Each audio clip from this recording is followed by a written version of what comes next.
Hey, it's V from the A-Team, and on today's 4-Minute Film School, we are creating a professional lighting setup with only one light. Let's go.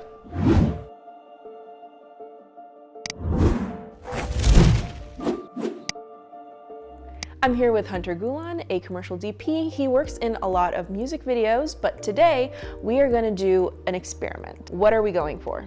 We're going for a high-key look with one light source. That can be a little tricky sometimes. Why would you only use one light? Either you're limited to a small space and you can only fit one light in the area, or two, you just don't have the budget to get a lot of different lights. So when you only have one light, it's all about controlling it. It's all about bouncing it, diffusing it, doing what you can to shape that light. So in this instance, we had both a male talent and a female talent. We did the same lighting on both of them. For the first setup, we had an Aperture 300D Mark II with the dome and the grid.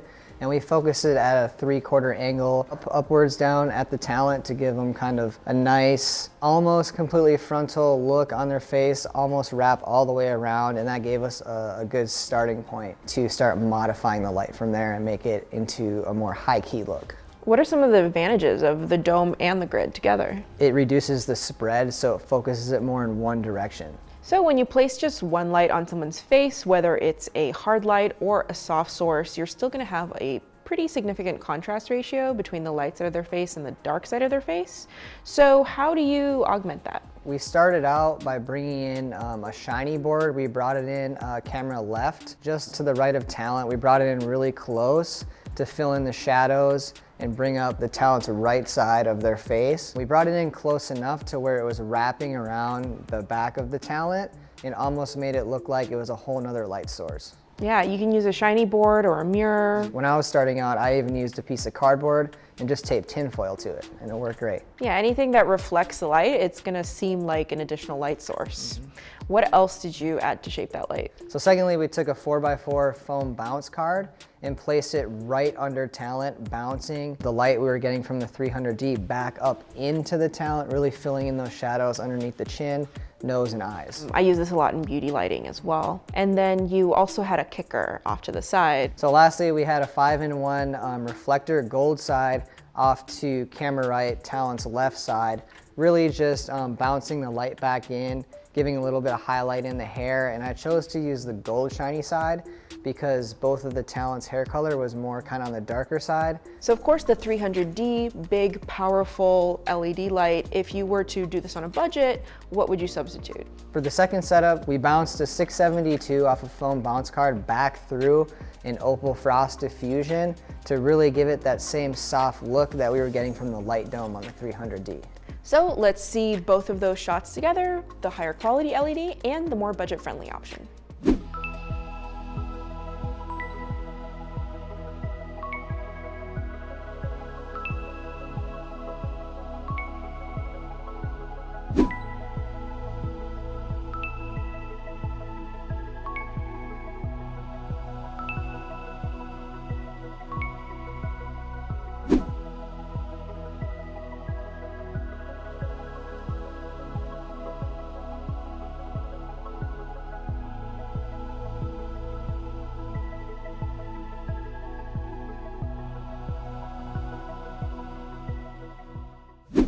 Hunter, you also shot this with an iPhone, correct? Yep. To show an even more budget option of what you can do with one light.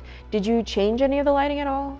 For this particular scene, we didn't have to change anything because it was a pretty high-key look and the ratio was about the same on both cameras, but an iPhone being a lesser dynamic range, if you needed to, you could always walk in your fill, bring up the ratio a little bit, even it out to compensate for the lesser dynamic range. So let's actually see both of those shots side by side, the Red and the iPhone.